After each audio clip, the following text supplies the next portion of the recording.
I generally thought that IT was for men and it's fixing computers and whatnot. It is a bit intimidating working with men and how, how it is that as women, you must always suppress yourself, don't be too loud. But my mentor did mention that you can lead soft. You look for somebody that relates to you, where you want to be, somebody that relates to you, who shares the same values as you. Okay. And if you do have the platform to actually go and speak to them, you be brave. Send that email, send that Teams message. Hi everyone, welcome back to Tech Sister. It's our platform where we are aiming for you guys to learn more about careers in tech. I am Tobeka Shabalala and I come to you with my co-host. Hi everyone, I'm Nomfundo Ndala. Welcome back. Welcome. Today we have a guest. We have Kgomotso Masela. She is an IT change manager. She's an entrepreneur as well. And she is actually a Toastmaster, and I'd like to just learn more about that. And she's also a corporate MC, so maybe if you like what you see here, maybe you can book her. I don't know. But Kgomotso, welcome, and thank you for joining us. Thank you for coming. Ladies. Thank you for having me. So you can tell us about yourself, more especially how you came into tech. All right, I'm just a girl from Katlehong. Oh, the East. The East, yes, I'm a Katlehong girl who just happened to bump into IT. Okay. But before we get there, I'm a lover of life. I like simple things. I like nature, I like mountains. I just like being in the outdoors. I'm a vibrant socialite. I'm a people's person, basically. And that's why I do MC. That's why I joined Toastmasters, just to master the skill of speaking. Because that's what I do, and just connecting with people, creating real conversations. Awesome. And how I began the journey in IT, it's quite funny because IT was the last thing on my mind. Even when I was choosing subjects in high school, I had never thought of doing computers. So what happened is after I passed my matric, I didn't get the results that I wanted.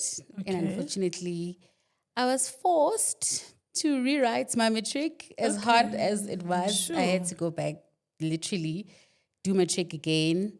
And then I had better marks there. And then I wanted to do journalism. Journalism was my passion. Like I said, I'm a people's person. I like telling stories. Tanjizindaba. Yeah. I can see her in that film. Same. Actually. Tanjizindaba. Again, that's why I did Toastmasters, because I just like Yeah. communications. So when I went to apply, then there was no space, and my parents felt, because I wanted to go to Rhodes University, my parents felt that it's too far, it's going to be costly, blah, blah, blah. So I needed to look at schools around here. So when we applied, most of the courses were filled. Then my sister suggested, why don't you try IT? Like, I don't know anything about computers. The only thing I know on a computer is to play games. That's it. Just like, no, but you learn. And then... Sorry to cut you. How did she know about So she IT? was in the IT space. But I didn't know at the time that she was in that space. Even if I knew, it didn't register much because I was still young. Yeah. So then I applied for IT at UJ and got accepted because I did have good marks by then. Okay. And I was so under pressure because I didn't know anything about computers. I didn't have a laptop. Yeah. And every time we'd have to do things, I'd go home and try to play with the home laptop, and my dad would be like, no, you messed up the computer. Now it's got a virus. Because I was trying, in first year we do A+, N+, we need to strike the board, do this and that. And now when I get home and practice all those things, and my dad was like, nope. And I think for me, that made me actually push more because I didn't know about it. So the best thing for me was just to learn more and actually focus on my studies and focus on what I'm doing. Okay. First year was tough. I didn't really like it much. Then in my second year, then we had to major now into which subjects we do. I majored in business analysis. Okay. And in my third year, that's when everything made sense. The puzzle now was fitting. I could see myself because just like everyone else, I thought IT is all about fixing computers, being too technical, or being a developer. Because even back then, if you were a developer, you were rated amongst the most intelligent people. Then the business analyst was number 2. Then if a person you're too technical, then you were like, I know my yini.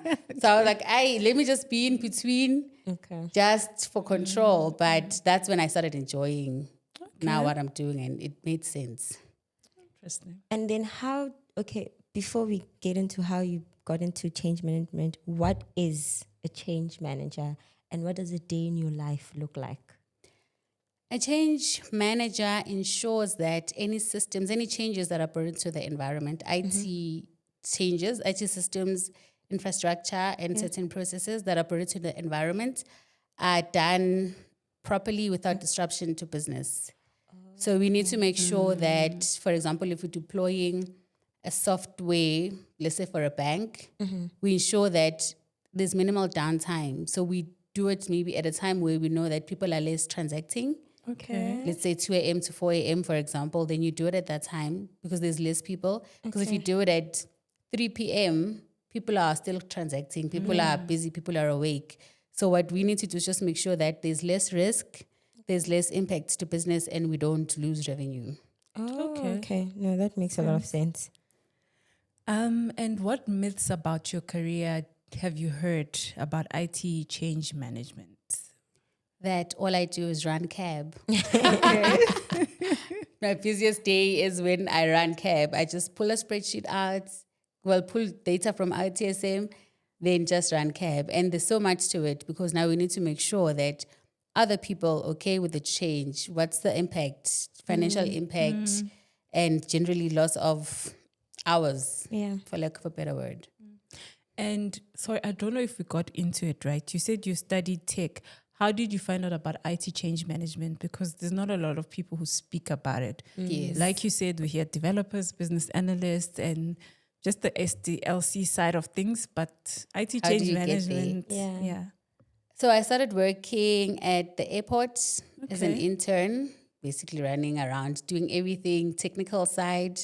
I mean, as an intern, you don't even get into the nitty-gritties. We were just doing high level. Then I had my first job in some company. And I was a service desk analyst, which helped me. I feel like a service analyst opens the door. You can literally see what's happening. You become technical. You're the front line support. So you actually learn a lot of things about IT and the business itself and the different streams within IT. Okay. So while I was there, I could see there was a lady doing IT change. I mean, there was IT incident management, service desk manager. Like now I could see there's actually so much, even when the thought that the technical people are the less smarter. But when you get into corporate, you realize that, wow, these people are actually making money. And there's so much more to just fixing computers, because you've got server specialists, Java specialists, SQL, the whole shebang.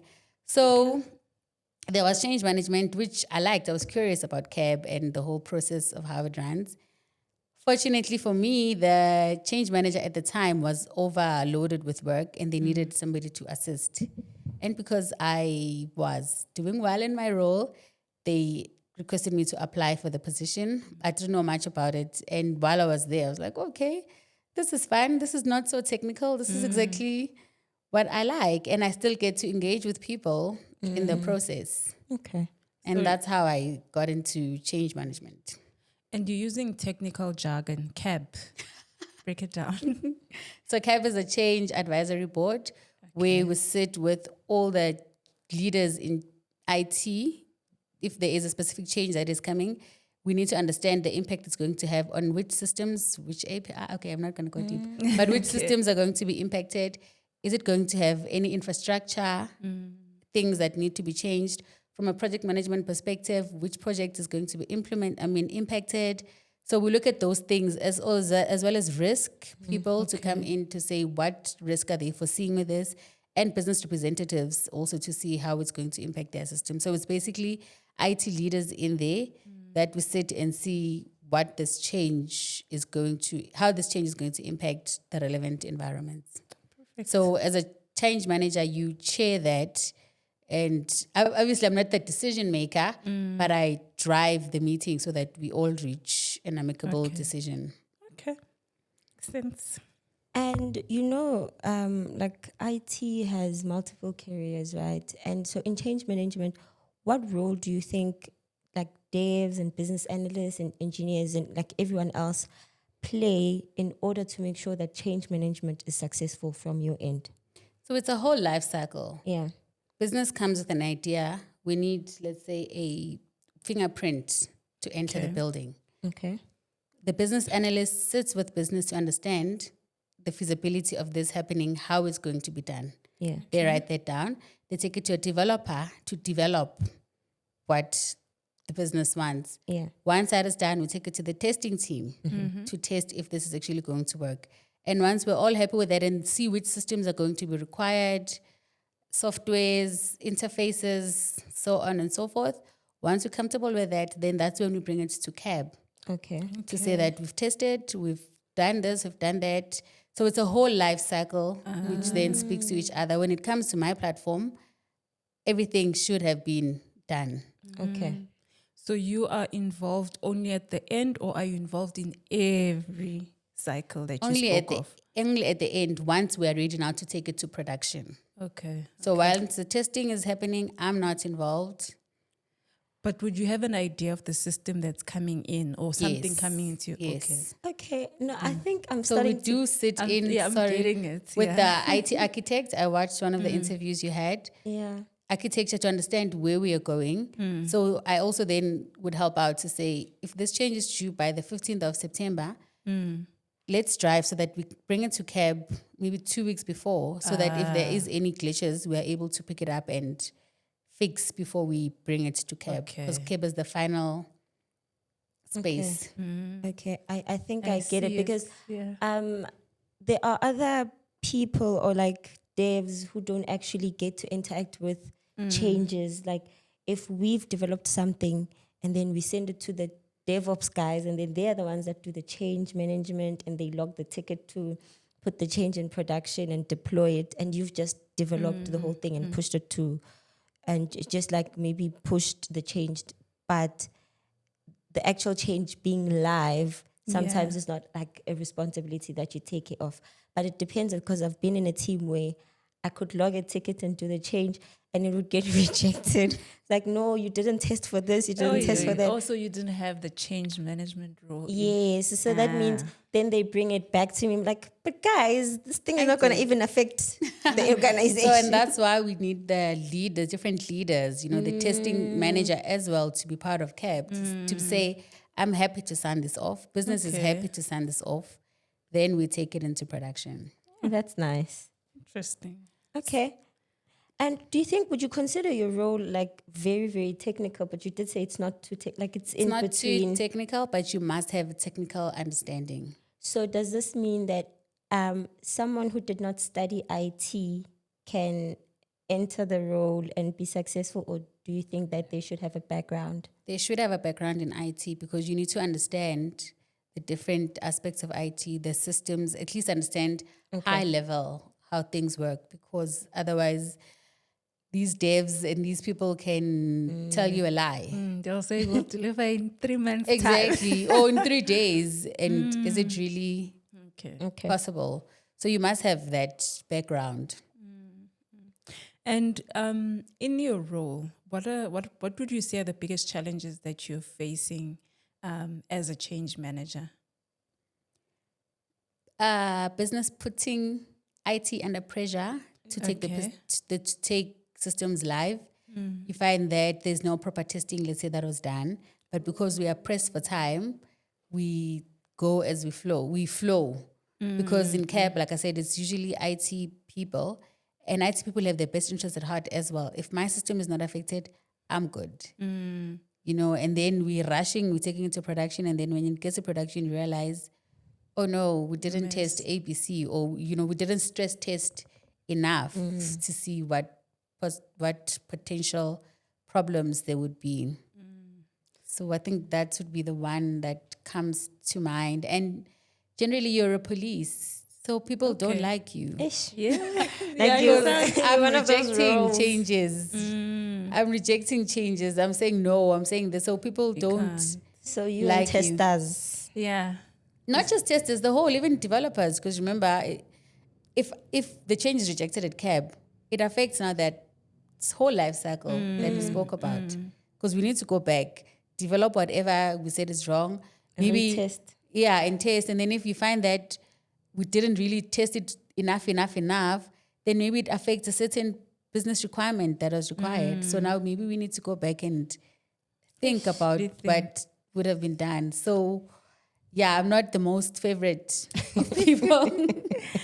And then obviously you guys are driving change, right? And you also, I think you alluded to it a bit around developers saying they'll deliver in 3 months when you need it now. How do you deal with resistance to change? If, as a developer, I'm like, that change you guys want, like, it can't happen. I've got this, I've got that, I've got the other. Like, or if business doesn't want to sign off. Fortunately, in that sense, it's not my decision to make. It's not my call to make. As I mentioned that in the forum, it's the managers.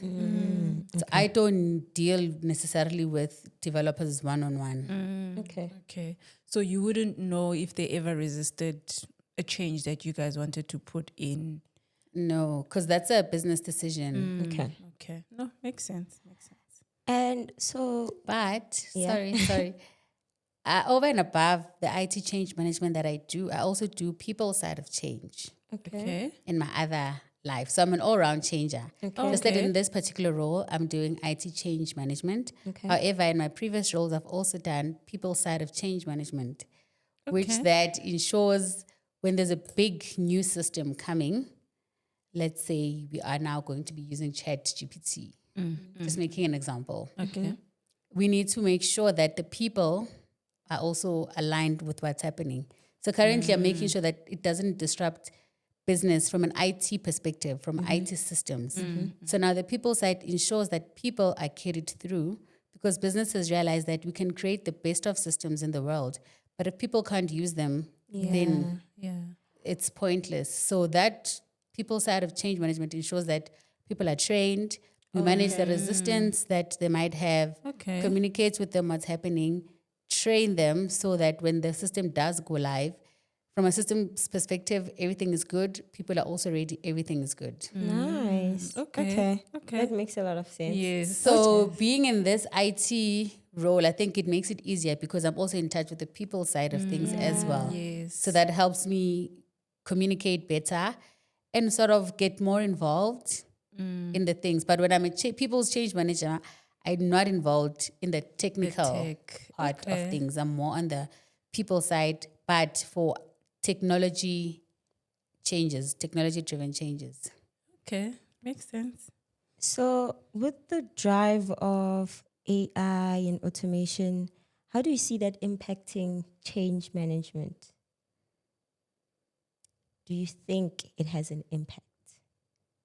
It does because I am such an optimistic person. Okay. So I see on how it will make our life easier. Yeah.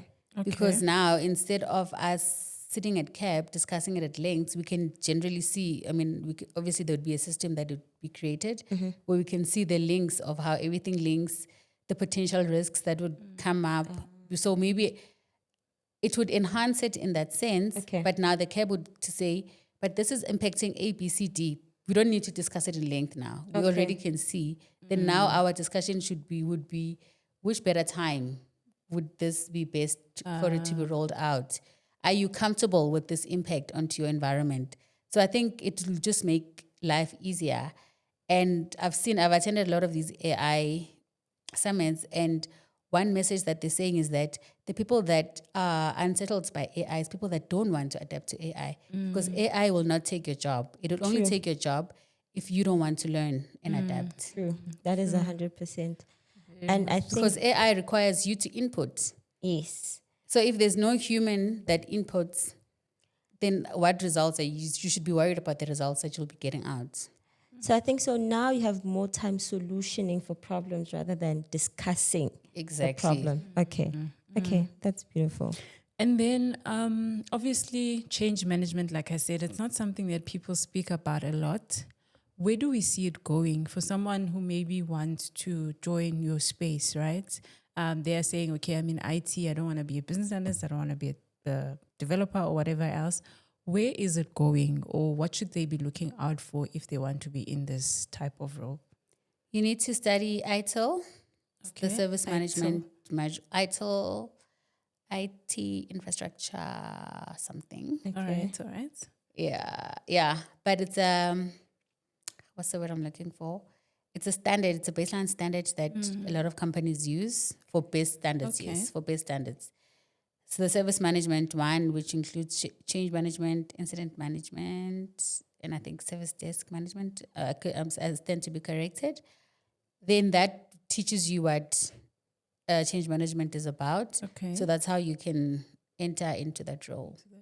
So can I go straight into ITIL without having done the university side of You things? need the university side of things. Oh, This okay. is just So the additional. certificate Oh, okay, okay. that you would need, but the foundation would be an IT qualification, and then coupled with that an experience, of course.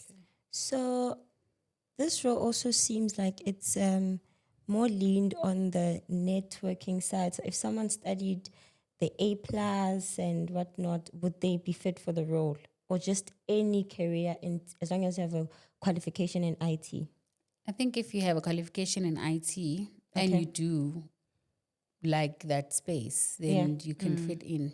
Okay. It's not restricted to, because as I mentioned, it touches on all the aspects within IT. So it's not restricted to you being a software developer or an engineer or this. You could be anything as long as you're comfortable with talking to people Yeah.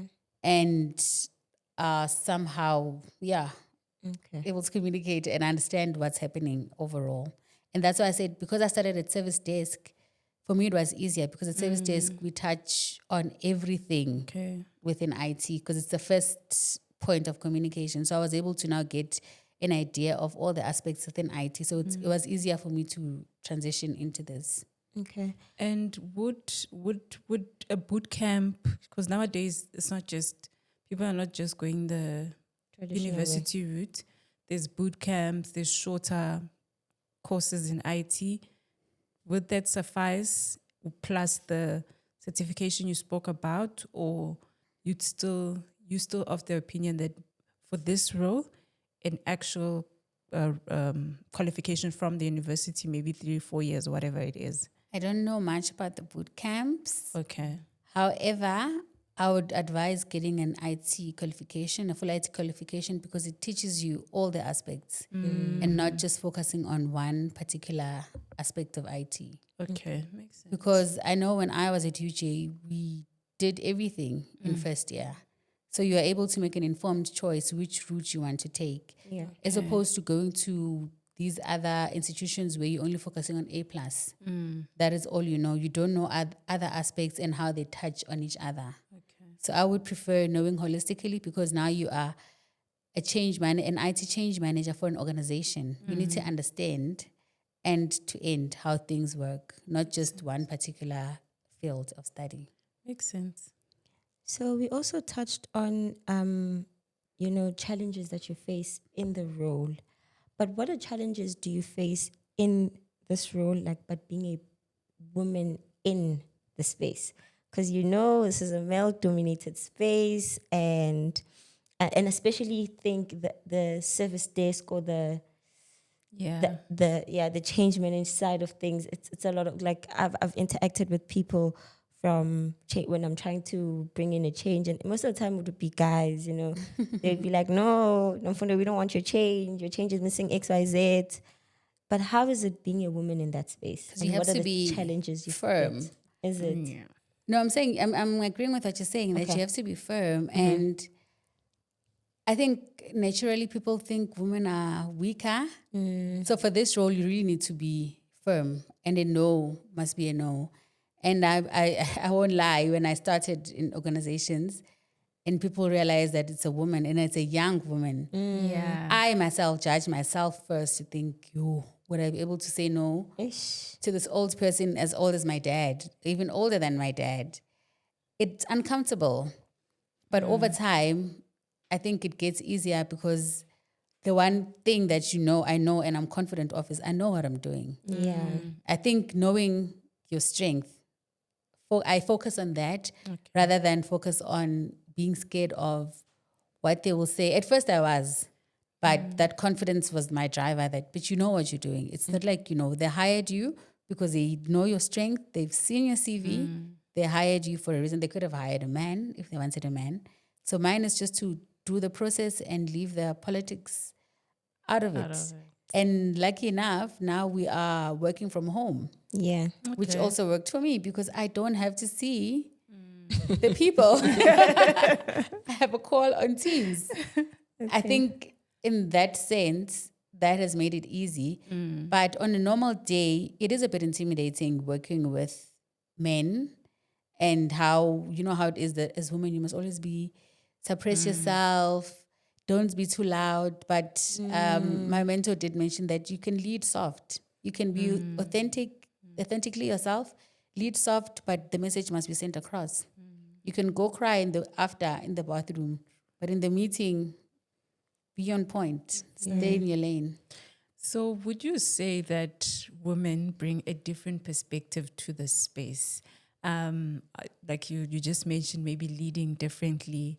Is there something specific that you would say, I think as women, this is definitely the perspective we bring, and this is the positive that it brings out in this role itself? I think we bring calmness. Okay. We bring calmness in these situations. We bring that human aspect, that thing that we are human before our roles. So if we, for example, are executing changes every night, as a woman, naturally, that wouldn't work in my life. So you have that say or that contribution to sort of, guys, can you not have this once a week? Because people still need to be with their families. I'm just saying that's one aspect of looking at it. So I think we bring that softness and that humanness in things and not just being on autopilot and just being results driven. Because a lot of males are like that. Just results driven. We need to get A, B, C done. How it gets done, Doesn't matter. It doesn't matter. And then we as women now get into those details and fill it with meat. I think that's the touch that we bring. And then you also mentioned your mentor, right? How has like mentorship or like maybe if you've had any other support system helped you in your career? Because you've got somebody to look up to, somebody that is like you, somebody that holds your hand. My mentor is a mother as well. She's a woman, she's a mother. I relate to her on a personal level first. Then now when I got to know her even more, I was like, no, this is actually the woman that I want to be. If I've got to bounce off ideas, I know that I can just bounce them off her. And I just ask her, how was your experience?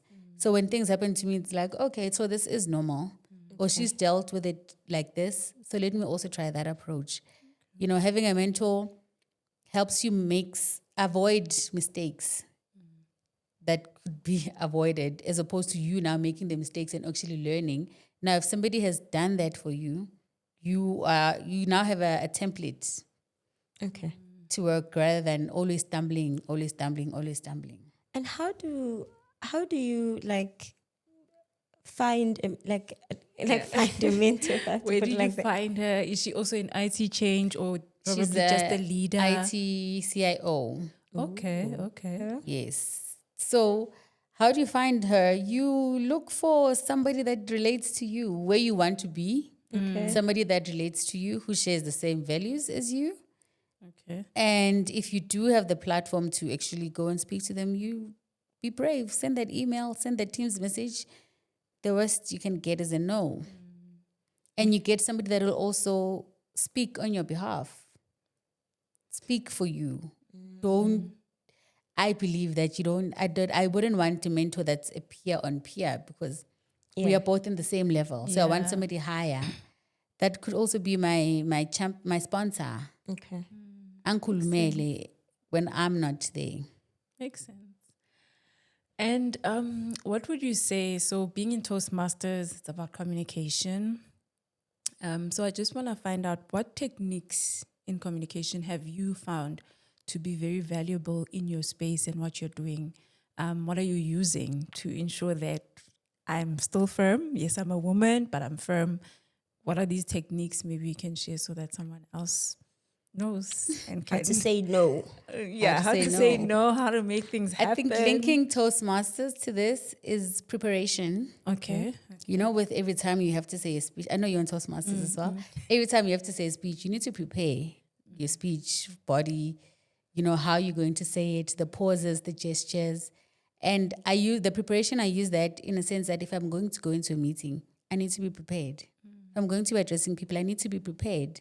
If I'm preparing for CAB, I need to understand what the changes are and what they're about so that I can be able to ask the right questions. Okay. So in that sense, it helps me in that preparation. Once I'm prepared, then the confidence comes in.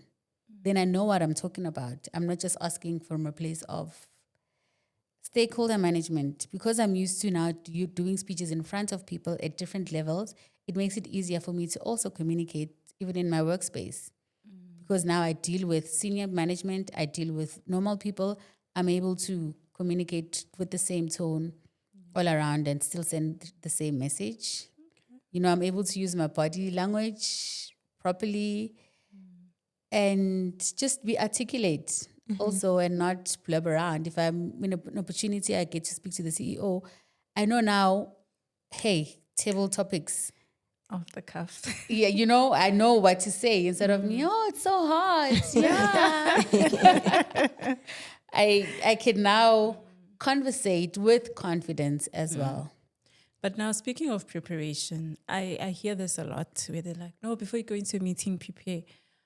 How far in advance are you preparing? Because I could be out there and I'm joining meetings without being prepared, but I actually don't know how to prepare, or I don't know how.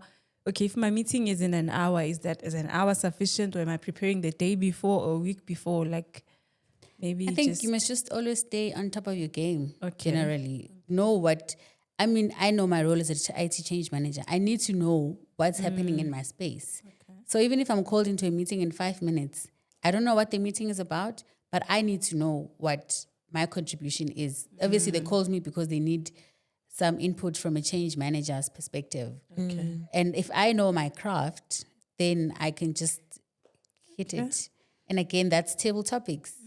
It prepares you for any conversations, prepared or unprepared.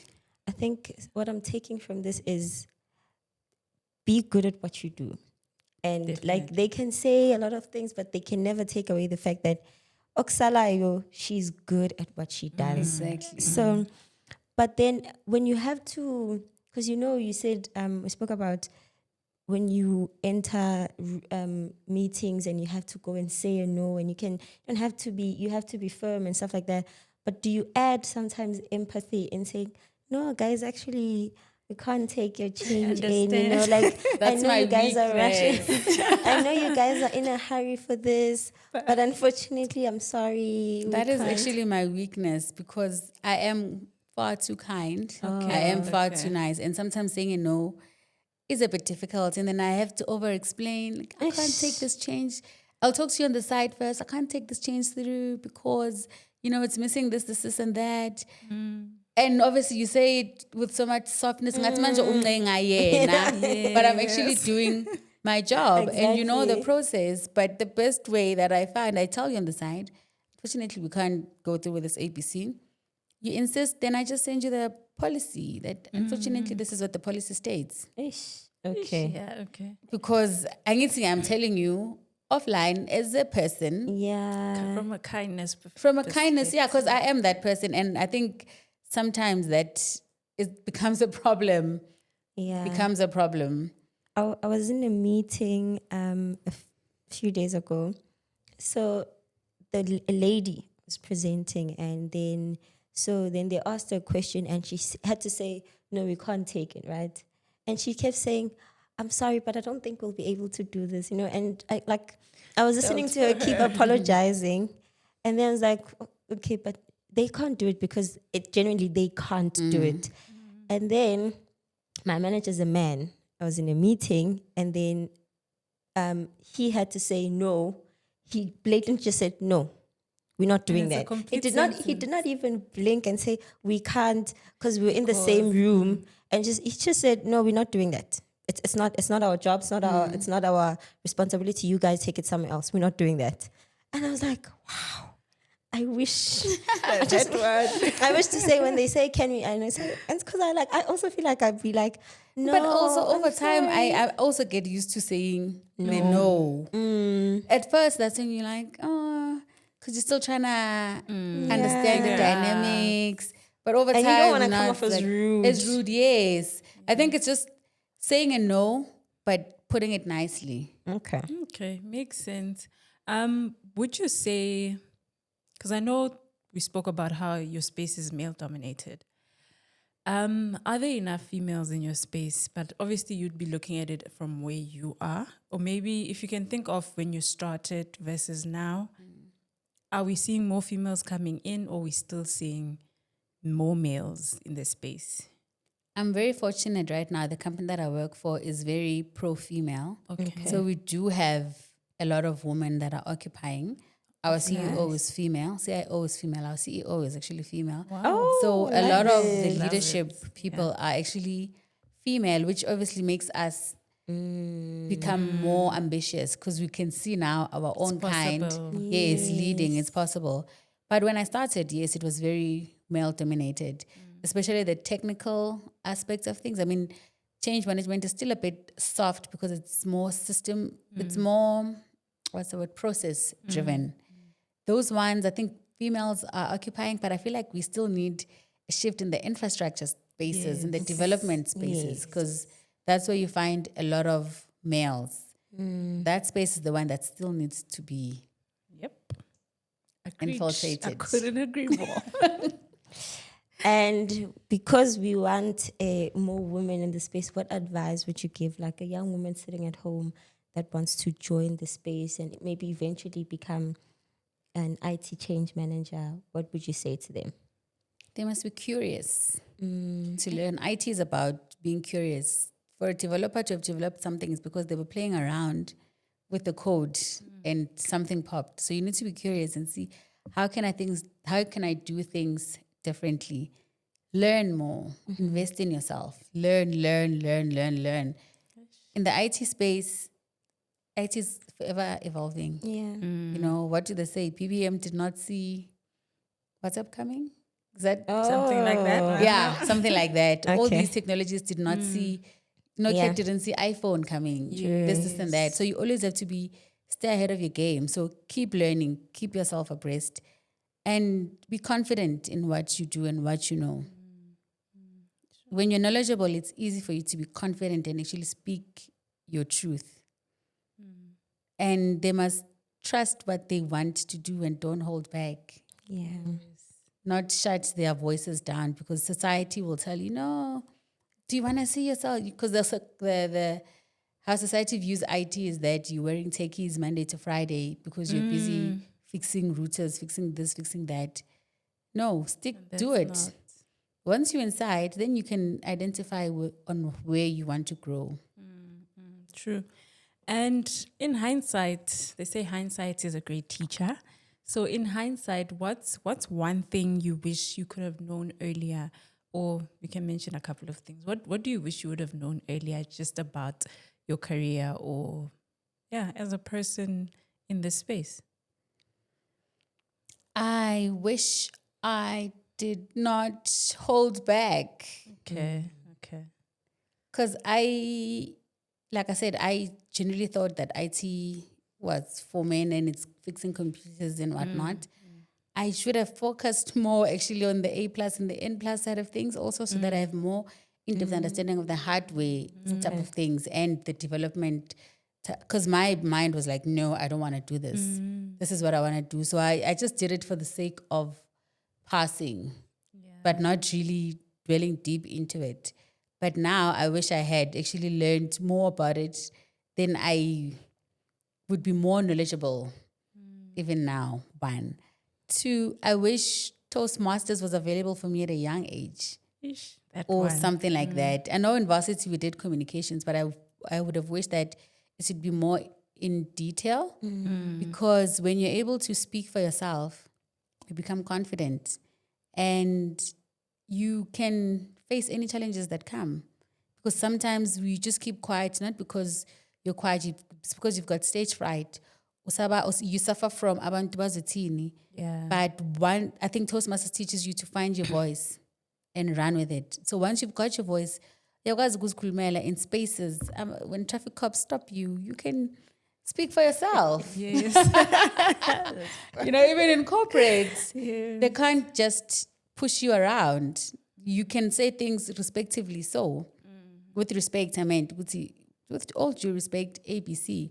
But now, when you still have that fear, you just keep quiet and you become that little girl that just always crying, runs to the toilet, and you feel like, oh, I'm working for a toxic environment, or oh, my boss is so mean. But your boss does not even know the issues that you are having. Sure. So I think the ability to be able to be confident and speak for yourself is very important. So I wish I would have known about Toastmasters at a young age. And the last one that I wish I would have known is that as a woman, it's not a weakness. It can be used as a strength. Just find the right way to use it. I mean, I think for most women out there, we push so hard because we want to compete with men. And we can never compete with men. And we're not trying to. Exactly. So for the longest time, it's always trying. been, you need to be better. There's some things that men are good at. Let them be good at it. Let me also see what I'm good at and let me bring that into whichever position or whatever thing that I'm doing. Because that's what's needed. I can never compete with a man. I don't have the strength. Yeah. 100%. And we face different challenges. So if I need to be home by 4 p.m., then I just make sure that my job is done by 4 p.m. If there is a change, an emergency change that pops up in the middle of the night, yes, I can attend to that. But it can't be something that happens every day. Yeah. So yeah. Lovely stuff. And just before we close, is there any books or podcasts that you're reading that you'd like to recommend for anyone? Podcast, I recommend this one. Of course. Please. Because when I was doing my research and I was like, oh, this is quite interesting. And I didn't know about it. I think more people need to know about this because we live in an era where information is so much. You don't even know what information to take and what not to take. So we need to also make corporate fashionable, corporate side of things. And because people think in corporate, it's all slavery. We work so hard. There's no time to play. And hence now people become YouTube stars. Everybody's going to influencing. I'm not saying there's anything wrong with that. But then we need to influence the generation. Education is fashionable. Yeah. And we are where we are because of education. It doesn't mean we are always broke. We are always this. Money does not come from influencing or trying to get the latest brands. Hey, I still want brands. But it's still, it's not the be it of it all. Yeah. So I think we need to be more influential within our spaces. And I like what you guys are doing. So big ups for that. Thank you. Which books I like a lot. Which book am I reading right now? Jeez, I've got so much books that I'm reading. I'm reading. My problem is your problem. I have so much, and I can't even think of one right now. But I know you were also in that program with the networking team, and they gave us a lot of book. Something introverts. Yes. Do you know that one? Networking for introverts. Networking for introverts. Yes. Oh, nice. I'm currently in the process where I'm reading books to improve my confidence, my self-esteem, and myself generally as a person. That's what I am reading and doing little courses here and there, just to enhance myself, understanding AI. Okay, nice. How it works in my personal space, how it works in my role, how I can use it in my business. You're going to entrepreneur, lady. Obvious. Okay. And that's why I'm so pro AI because it does make life easy. Yeah. I believe in working smart, not hard. I don't need Mfuguze for me to make money if we do have platforms that can make life easier for us. True. Any last words before we close? Thank you so much for coming. This has been valuable information. I think that a lot of people who did not know about the career will be able to now. Because sometimes maybe you see a role in LinkedIn, and you're like, what that's is not that? for And me. exactly, and you're like, Yes. hey, change management, what is that? And then you pass it because you're not even thinking much of it. You're just thinking, I don't even know it, and you just pass it. So I just feel like this platform is great for that, for people to know more about careers, so that the next time you're on LinkedIn and you see the role, you can apply. That's a curious aspect of Definitely. things. Yeah. Definitely. Thank you again. Thank you so much for coming through, sharing so much.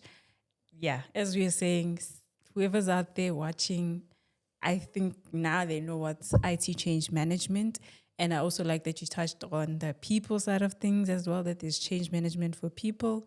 So, yeah, I think they leave with a wealth of knowledge. Definitely. So, thank you so much for making time for us. And to you out there, please don't forget to like, share, and subscribe. It really helps the channel.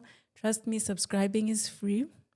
By the way, my mom was like, if I subscribe, is it money? I'm like, subscribing is free. Click that subscribe button and watch our videos so that you know more about careers in tech.